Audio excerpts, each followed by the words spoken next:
নমস্কার, আমি বোধসত্ত্ব খান চলে এসেছি সহজ শেয়ার বাজারের আরেকটি নতুন এপিসোড নিয়ে।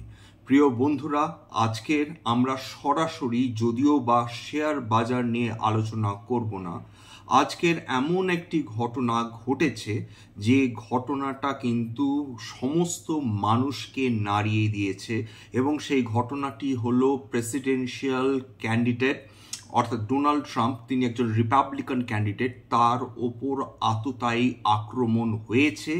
তারা গুলি বর্ষণ করেছিল, তার ফলে কান ঘেঁষে ডোনাল্ড ট্রাম্প বেঁচে গেছেন। তার কানে আঘাত লেগেছে এবং দুর্ভাগ্যবশত তার যারা সমর্থক ছিলেন তাদের মধ্যে একজন মৃত ঘোষণা করা হয়েছে, দুজন কিন্তু দারুণভাবে আঘাতপ্রাপ্ত হয়েছে।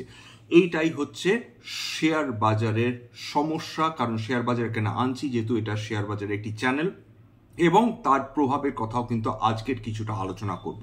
ঠিক এক্স্যাক্টলি কি ঘটেছিল, ডোনাল্ড ট্রাম্প পেনসিলভেনিয়াতে বাটলার বলে একটা জায়গাতে তিনি তার সমর্থকদের কাছে বক্তব্য রাখছিলেন। সেই সময় 135 মিটার দূর থেকে একটি বাড়ির ছাদ থেকে একটি 20 বছরের ছেলে টমাস ম্যাথিউস ক্রুক সে ক্রমাগত গুলি বর্ষণ করতে থাকে, যার মধ্যে একটি গুলি তার কান ছুঁয়ে বেরিয়ে যায় এবং সেই বেশ কিছু গুলি কিন্তু সমর্থকদের গায়ে লাগে, যার ফলে একজন দুর্ভাগ্যবশত ইনোসেন্ট একজন মানুষ, নির্দোষ একজন মানুষ তিনি প্রাণ হারান।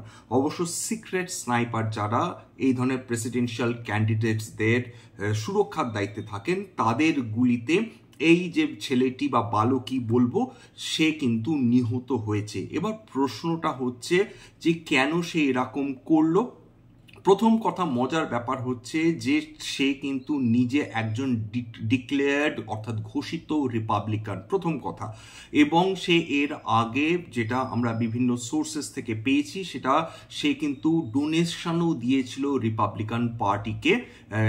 খুব স্বাভাবিকভাবে এটাতে থেকে সে বোঝা যায় যে সে একজন রিপাবলিকান ডেফিনেটলি। কিন্তু কি এমন ঘটলো যে সে নিজের পার্টির ক্যান্ডিডেটের ওপরেই আঘাত করলো সেটা আমরা এখনো জানি না।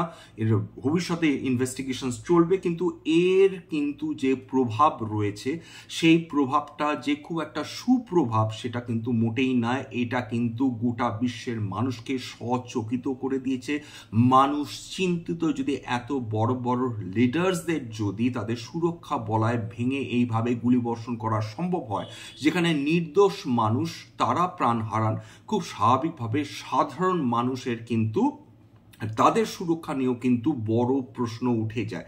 এইবার প্রশ্নটা দাঁড়াচ্ছে যে গোটা বিশ্বের যারা শেয়ার বাজার নিয়ে ডিল করেন, যারা ট্রেজারি বন্ডস নিয়ে ডিল করেন, যারা গোল্ড নিয়ে ডিল করেন, যারা কারেন্সিজ নিয়ে ডিল করেন, তারা কিন্তু বলছেন যে সোমবার হয়তো বা একটা প্রভাব ইনিশিয়ালি দেখা যেতে পারে। কি প্রভাব সেটা তাদের বক্তব্য অনুযায়ী যেহেতু এশীয় বাজারগুলো প্রথম খোলে, তার ফলে এই ধরনের কিন্তু অবাঞ্ছিত খবর সেটা কিন্তু শেয়ার বাজারের ওপর প্রভাব দেখা যেতে পারে।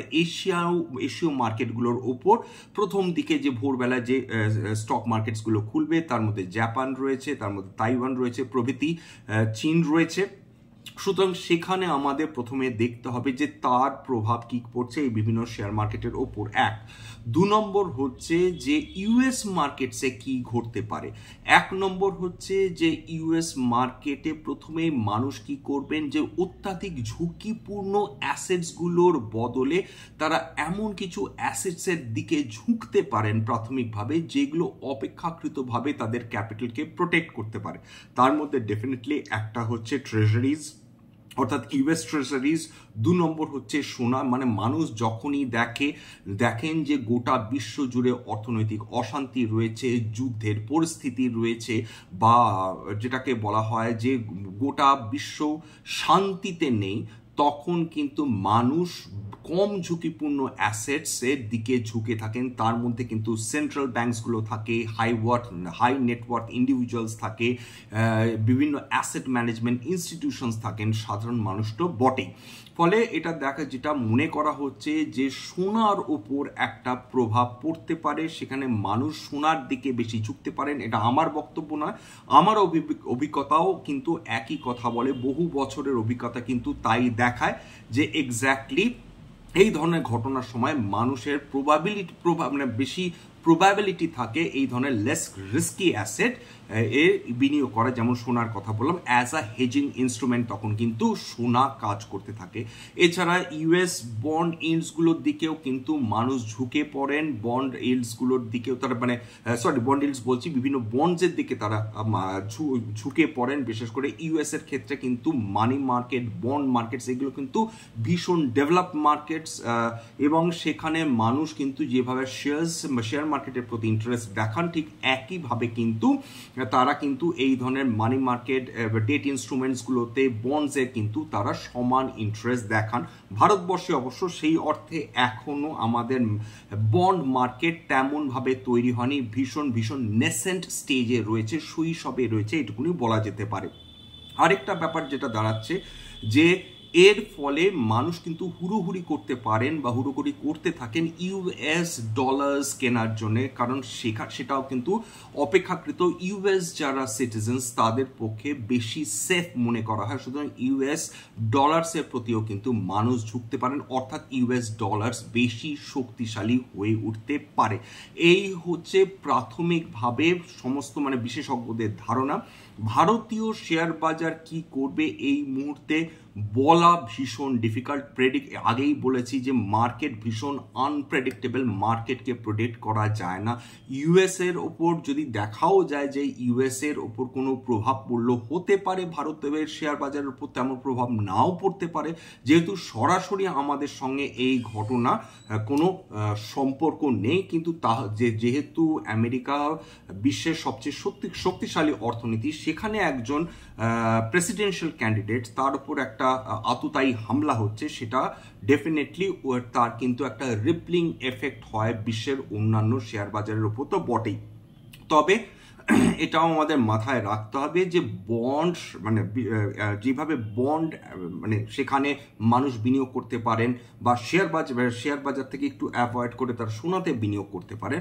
আরেকটা জিনিস যেটা ইউএস মার্কেটের ক্ষেত্রে দেখার সবার আগ্রহ থাকবে, যে ডোনাল্ড ট্রাম্পের ওপর এই হামলার ফলে ডোনাল্ড ট্রাম্প সম্পর্কিত কোন কোম্পানিজগুলো রয়েছে, কোন সেক্টরসগুলো রয়েছে, বিশেষ করে টেসলার প্রতি মানুষের দারুণভাবে কিন্তু আগ্রহ থাকবে, বিল অ্যাকম্যানের প্রতি মানুষের আগ্রহ থাকবে।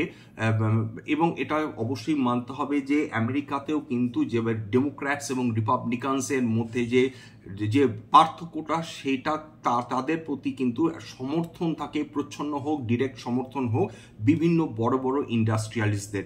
এক্ষেত্রে যেভাবে টেসলার যিনি মালিক ইলন মাস্ক, তিনি কিন্তু সরাসরি ডোনাল্ড ট্রাম্পকে সমর্থন করছেন। এবং তবে এরকম ডেমোক্র্যাটসদের ক্ষেত্রেও কিন্তু তাদের বড় বড় ইন্ডাস্ট্রিয়ালিস্ট রয়েছে, বড় বড় ইনভেস্টার্স রয়েছে যারা তাকে সমর্থন করে থাকেন। তবে ইলন মাস্কের এই টেসলা কোম্পানির ওপর কি প্রভাব পড়বে সেটাও আমাদের কিন্তু কালকে দেখতে হবে। এবং আমরা অবশ্যই এটা আমাদের আগ্রহ থাকবে যে ইলন মাস্কের যে কোম্পানি টেসলা, সেইটা ভারতবর্ষের কোন কোন কোম্পানির সঙ্গে সম্পর্কিত, কাদের কাছে তারা অর্ডার দেয় বিভিন্ন যন্ত্রাংশের জন্য, এবং সেই কোম্পানিজগুলোর উপর কি প্রভাব পড়তে পারে। যদিও এটা টুয়াইস রিমুভ ফ্রম রিয়েলিটি, তাহলেও আমরা বলবো যে সেইগুলোর প্রতি, সেই ধরনের অটো অ্যান্সিলিয়ারি স্টকসগুলো কালকে কিরকম রিয়াক্ট করে, সেটার জন্য কিন্তু মানুষ অধীর আগ্রহে কিন্তু বসে থাকবেন। এইটা কালকের অর্থাৎ সোমবারের মার্কেট একটা দারুণ ইন্টারেস্টিং মার্কেট হতে চলেছে, কারণ সেটা আমাদের একটা নতুন অভিজ্ঞতা দেবে। কেন অভিজ্ঞতা দেবে? কারণ প্রত্যেকটা ঘটনা বিভিন্ন শেয়ার বাজার বলুন, বিভিন্ন ইনভেস্টমেন্টসকে বলুন, বিভিন্নভাবে অ্যাফেক্ট করে। যারা তরুণ প্রজন্ম, যারা অভিজ্ঞ বিনিয়োগকারী, তারাও কিন্তু বলতে পারবেন না যে শেয়ার বাজার একটি বিশেষ দিনে কিরাম প্রেডিক্ট করবেন। সেই জন্যে বলা হয় যে কোনো ব্ল্যাক সোয়ান ইভেন্ট, হঠাৎ একটা কালো দিন কখন আসবে, কোন সময় আসবে, কোন সময় মার্কেটকে সরাসরি হিট করবে, সেটা প্রেডিক্ট করা নেক্সট টু ইম্পসিবল। এবং তার ফলেই আমাদের আগ্রহ থাকবে সোমবারে ভারতীয় শেয়ার বাজার ঠিক কিরকম পারফরমেন্স দিচ্ছে সেটা দেখার জন্য। শুধু তাই না, আমরা ডেফিনেটলি এটাও প্রার্থনা করব যাতে এরকম ধরনের মানে অবাঞ্ছিত ঘটনা যেন বিশ্বের কোনো মানুষের সঙ্গেই না ঘটে, কারণ তার কিন্তু সরাসরি প্রভাব না হলেও কিন্তু ইনডিরেক্ট প্রভাব পড়ে কিন্তু সাধারণ মানুষের ওপর। সাধারণ মানুষের কিন্তু মনস্তত্ত্ব এটাই যে তারা ভীষণ ইনসিকিউর বোধ করতে থাকে, ঠিক যেভাবে বিনিয়োগকারীরা তারাও কিন্তু, যারা বিশেষ করে যারা সাধারণ বিনিয়োগকারী রিটেল ইনভেস্টার্স, তারা কিন্তু আরও বেশ খানিকটা কিন্তু ইনসিকিউর হয়ে পড়েন এই ধরনের অবাঞ্ছিত ঘটনার ক্ষেত্রে। এইটুকুনি বলে নেওয়া কাম্য। তবে আরেকটা যেটা ব্যাপার, যে ট্রাম্প এলে ভারতীয় শেয়ার বাজারের উপর কীরকম প্রভাব পড়তে পারে, কোন কোন সেক্টরস ট্রাম্প আসলে ভালো হয়, কোন কোন সেক্টরস ট্রাম্পকে ছাড়াই ভালো ফল করতে পারে, মানে ভালো করে থাকে সাধারণত, মানে ট্রাম্পের মতন যারা চরিত্র তাদের বাদ দিয়ে, সেটা নিয়েও আমার ভিডিওস রয়েছে, প্লিজ কাইন্ডলি প্লে লিস্টে গিয়ে একবার দেখে নেবেন। তবে এইটুকুনি বলা যে সব কিছুর ক্ষেত্রে এভরিথিং শ্যাল পাস, এটাই হচ্ছে খুব গুরুত্বপূর্ণ। বিশেষ করে এটাই আমরা সবসময় বলি যে কোনো ক্ষেত্রে, কি শেয়ার বাজার বলুন, কি জীবনের অন্যান্য অভিজ্ঞতা বলুন, এই প্রত্যেকটা জীবনের অভিজ্ঞতা একটা না একটা সময় মানুষের সহ্য হয়ে যায়, মানুষের অভিজ্ঞতা বৃদ্ধি হয়, সেই অভিজ্ঞতা থেকে মানুষ শেখেন। সুতরাং কালকের জন্য আমাদের একটা নতুন অভিজ্ঞতা ডেফিনেটলি অপেক্ষা করবে। এমনও হতে পারে শেয়ার বাজার কিছুই তার রিয়াকশন দিল না, এরকম হতে পারে যে দৈনন্দিন জীবন যেরকম চলে ঠিক সেরকমভাবেই হয়তো শেয়ার বাজারের নর্মাল ট্রেডিং হলো, সব কিছুই সম্ভব। সুতরাং কালকের অভিজ্ঞতাটাও কিন্তু আমাদের কাছে একটা অভিজ্ঞতা হয়ে থাকবে। আমেরিকান প্রেসিডেন্সিয়াল ক্যান্ডিডেটের উপর এরকম আততায়ী হামলা হলে সেটা শেয়ার বাজারের উপর আদেও কোনো প্রভাব ফেলে কিনা, সেটা আমেরিকান শেয়ার মার্কেটের উপর যত না বেশি প্রভাব ফেলবে, তার থেকে আমাদের বেশি ইন্টারেস্ট থাকবে যে ভারতীয় শেয়ার বাজারের উপর আদেও এই ধরনের ঘটনা কোনো প্রভাব ফেলে কিনা। আজকের জন্য নমস্কার, সবাই ভালো থাকবেন। প্রথম কথা বলে নিই যে এটা কেবলমাত্র একটা এডুকেশনাল চ্যানেল, এর উদ্দেশ্যই হচ্ছে বাঙালি বিনিয়োগকারীকে শেয়ার সম্বন্ধে বোঝানো, শেয়ার মার্কেট সম্বন্ধে বোঝানো, বিভিন্ন সেক্টরে সম্বন্ধে বোঝানো, শেয়ার বাজারে কেন শেয়ার উঠছে, কেন শেয়ার নামছে, এইগুলো বোঝানো, ম্যাক্রো ইকোনমিক প্রভাব মানে বিশ্বের সমস্ত ধরনের বিভিন্ন অর্থনৈতিক যে প্রভাব রয়েছে ভারতীয় শেয়ার বাজারের উপর কীভাবে আসে, সেইটাই বোঝানো কিন্তু এই চ্যানেলের উদ্দেশ্য, অর্থাৎ ইনভেস্টার অ্যাওয়ারনেস বৃদ্ধি করা। এখানে কোনো শেয়ারের বাই সেল রিকমেন্ডেশন, সাজেশন বা অ্যাডভাইস কোনোভাবেই দেয়া হয় না, বা কখনো যদি কোনো শেয়ার্স নিয়ে আমরা আলোচনা করি সেটা কেবলমাত্র কিন্তু as an illustration purpose, otherwise এটাকে কোনোভাবেই কিন্তু শেয়ার সাজেশনস বা বাই সেল সাজেশনস বা অ্যাডভাইস হিসাবে নেওয়াটা উচিত একেবারেই হবে না। এছাড়া যেটা সবসময় বলে থাকি, দেখুন এটা আমি চিরকালই বলে আসছি যে যদি মনে হয় এই ধরনের এপিসোডস আপনাদের কাজে লাগবে, আপনাদের মনে হয় যে এটা আপনাদের ভালো লাগছে, তার প্লিজ একটা লাইক দেবেন, অবশ্যই সাবস্ক্রাইব করবেন, এবং যদি মনে হয় সত্যি সত্যি আমাদের বাঙালি জাতিকে একসঙ্গে যদি সবার থেকে বেটার ইনভেস্টর হতে হয়, প্লিজ শেয়ার করে দেবেন নিজের ভাই বোন, বন্ধু বান্ধব বা নিজের গ্রুপের মধ্যে। আজকের জন্য নমস্কার।